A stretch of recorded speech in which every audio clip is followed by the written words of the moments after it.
Recorded Books and RB Digital present Hazards in Hampshire by Emma Dakin, narrated by Bianca Amato. Chapter 1. I had expected my hostess at the tea party to be boring.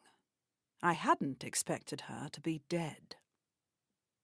When I first glimpsed her, I wasn't sure if the body was my hostess, but she was the only person in the gazebo, and she had asked me to meet her there.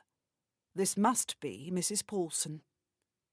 I swallowed, tried to steady my breathing, and looked for someone to ask. The street was screened by a trellis of roses, preventing me from seeing anyone passing by. I couldn't hear anyone. There was no one to accept the responsibility of dealing with this, except me. Mrs. Paulson wasn't a friend of mine. I didn't even remember her. She claimed she'd met me at a conference and sent an invitation to tea, which arrived just as I was looking for an escape from my house. First thing that morning, I tried to fix the sink. I managed to shut off the water and attempted to loosen a nut put on by a plumber with sadistic intentions. It would not budge. I heard the letterbox lid clang. Good. A distraction. I'd give up on the plumbing as an impossible task. I pushed to my feet, cracked my head on the slanted sink, but managed to stand straight in the tiny loo and deposit the useless wrench in the sink.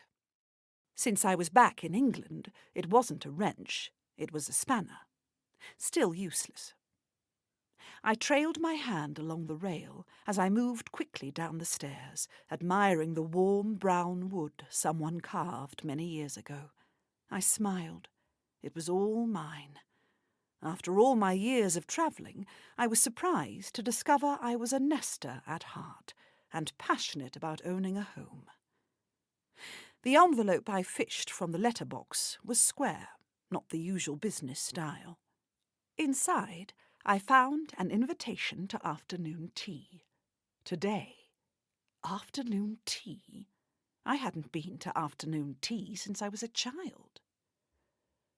Mrs. Ernest Paulson requests the honour of your presence at her home. I read the rest of the printed invitation quickly.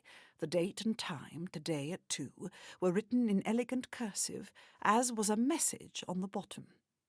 I look forward to pursuing our acquaintance, started at the Crime Fest in Bristol. Bristol.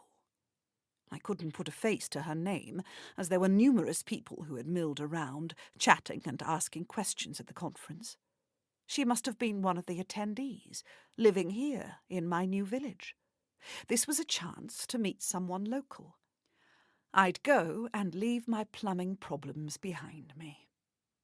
I walked up her gravel walk, printed invitation with its written gracious message tucked in my rucksack.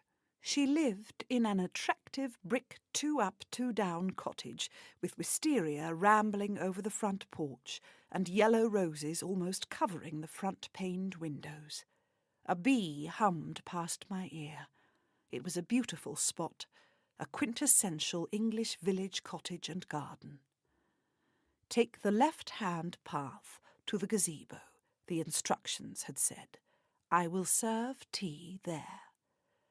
Dutifully, I turned left and approached the charming octagonal gazebo. I could see a table laden with teapot, cups and saucers, and a tier of goodies, but no Mrs. Paulson. As I approached the brick steps, I saw a foot, Joseph Seagull's shoe, mid-range expensive, then the ankle, and finally a woman stretched out on the wooden floor. Mrs. Paulson? I leaned over her. What's the matter? She was silent. A chaffinch twittered nearby, and a brambling called its buzzer-like steady note. I could hear a car rumble past on the road. I touched her wrist. No pulse. To keep listening to this audiobook, I've left you a link in the description so you can do it, at no cost thanks to Audible's 30-day free trial.